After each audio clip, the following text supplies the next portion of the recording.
Condições adversas das vias, página 61.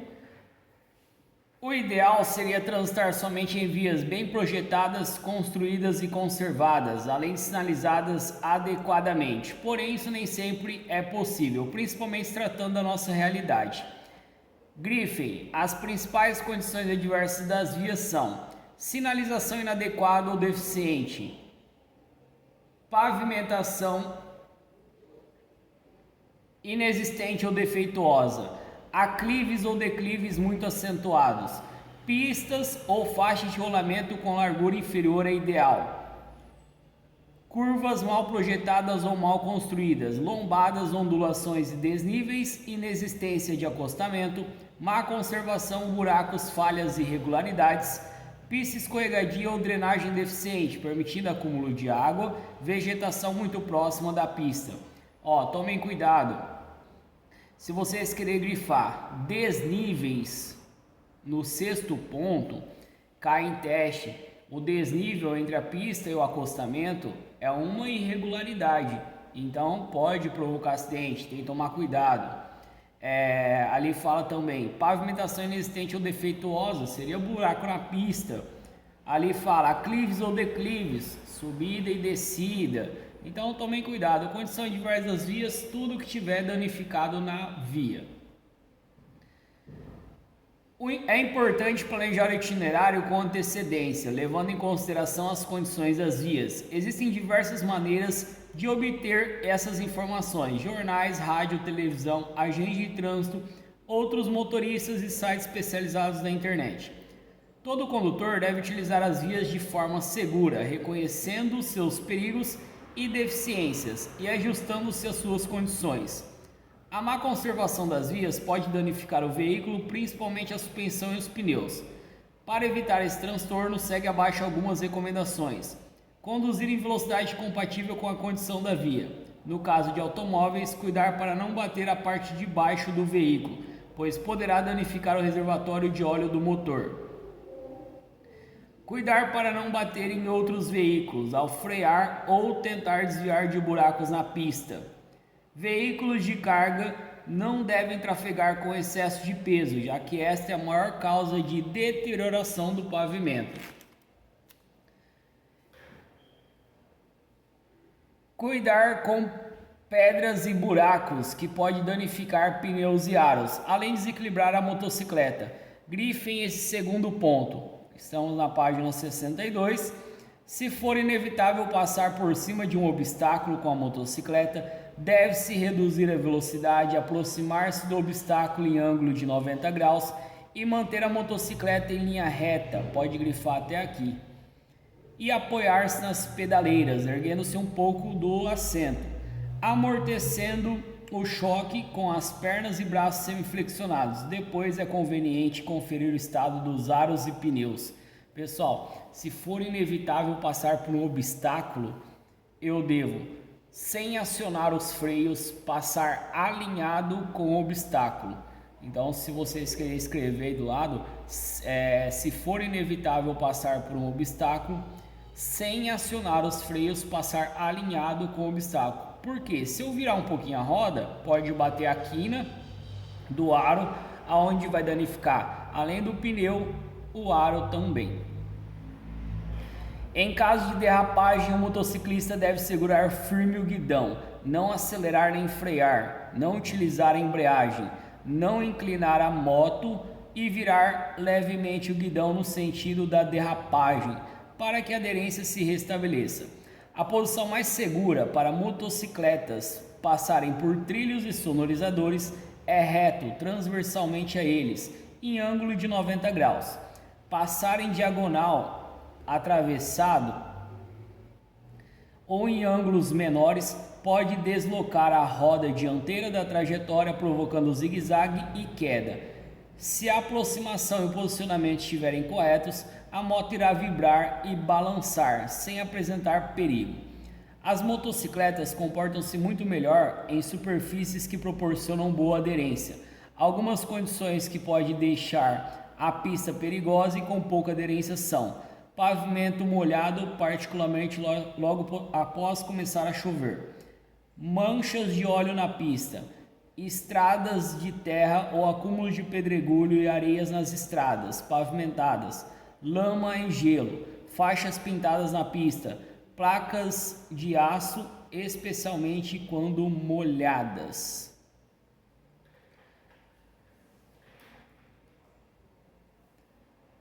Para pilotar uma moto com segurança em superfície de pouca aderência, deve-se reduzir a velocidade antes dos pontos de baixa aderência, principalmente em curvas. Ao frear, utilizar ambos os freios, acionando o dianteiro com maior intensidade.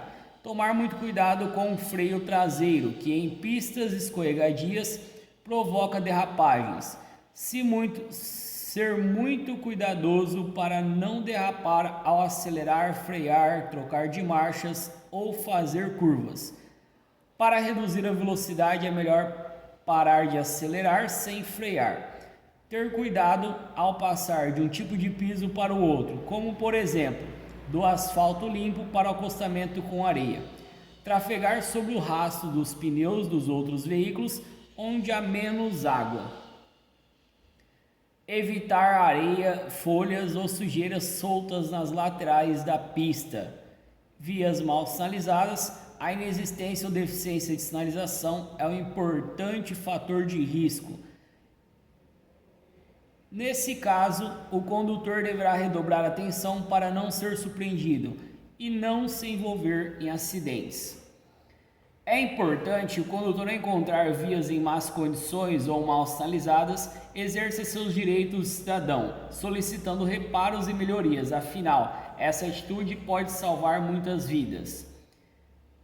Em descidas muito fortes ou longas, como rampas, ladeiras íngremes ou descidas de serras, não se deve confiar apenas no freio. A técnica correta e mais segura consiste em utilizar o freio motor Griffin, iniciando a descida com a velocidade reduzida, engrenando a mesma marcha que seria usada na subida. Em velocidade, coloca entre parênteses a palavra marcha. Aí o texto vai ficar assim: iniciar a descida com a marcha reduzida. Cai em teste, tá? Jamais descer desengrenado ou banguela, porque depois que o veículo embalar, fica mais difícil reduzir a velocidade, principalmente para os veículos de grande porte, como ônibus e caminhões. Nesse caso, os freios irão superaquecer e perder eficiência, podendo incendiar os freios e os pneus. Esses acidentes são muito comuns em serras que combinam descidas íngremes e curvas. Conduzir o veículo de maneira incompatível com as condições da via caracteriza imprudência e irresponsabilidade do condutor. Até aqui a gente viu condições diversas de vias, agora condições diversas de trânsito. Para dirigir ou pilotar com segurança é fundamental avaliar de acordo com as condições do trânsito. Grifem. Os fatores adversos mais comuns são: pode grifar os 6 pontos.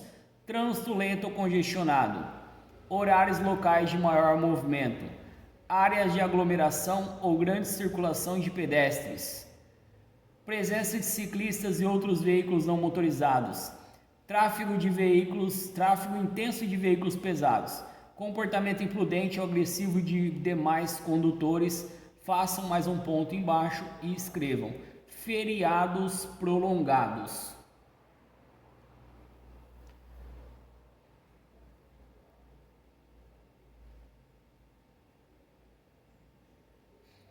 Se querer colocar aqui também, pessoal, pode colocar do lado: animais na pista.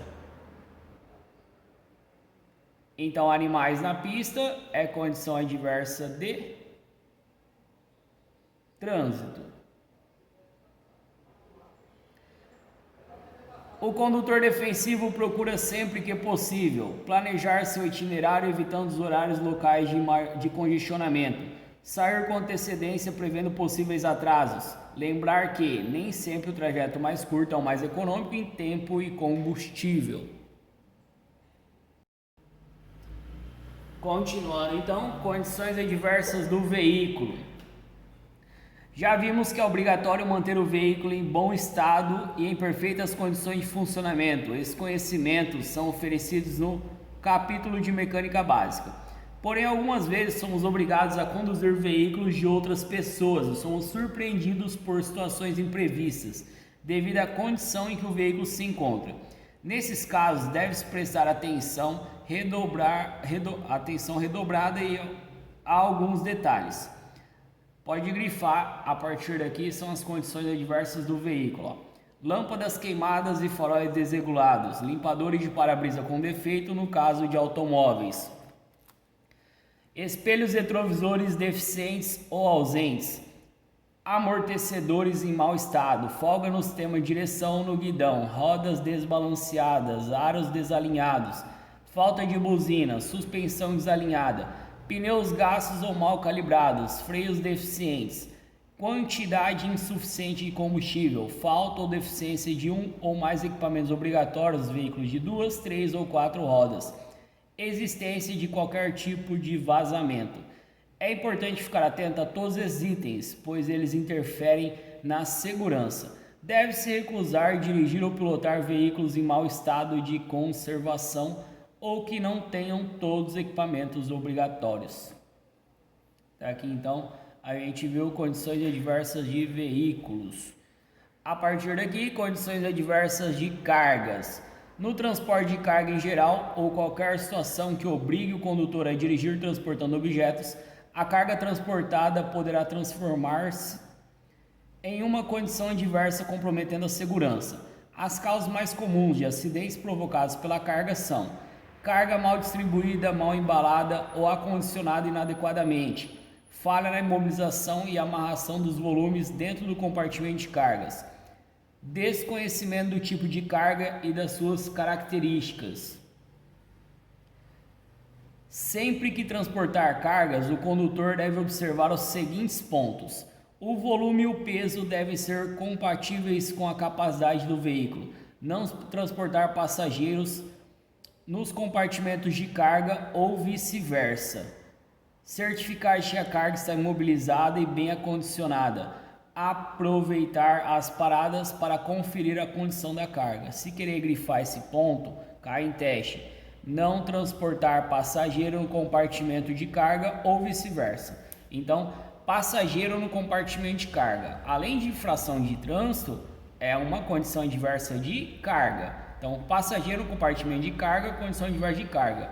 Carga junto com os passageiros também é condição adversa de carga, porque fala aqui, ou vice-versa. Motocicletas, cuidados adicionais. Em motos deve-se redobrar os cuidados pois as condições da carga afetam mais diretamente a segurança. O peso, o volume e a posição da carga alteram significativamente o comportamento da motocicleta nas acelerações, frenagens e curvas. As principais causas de acidentes em motocicletas provocadas pela carga são compartimento de carga em mau estado ou mal fixado na motocicleta, carga muito volumosa ou muito pesada para a moto, carga mal colocada ou mal distribuída pode causar vibrações e oscilações na moto. Recomendações: certificar que o compartimento de carga, se houver, estar bem instalado. Quanto mais alta for colocada a carga, maior o desequilíbrio que irá causar a moto. Algumas motos podem ser equipadas com sacolas laterais, nas quais a carga deverá ser igualmente distribuída. Transportar cargas maiores exige experiência, não se arrisque.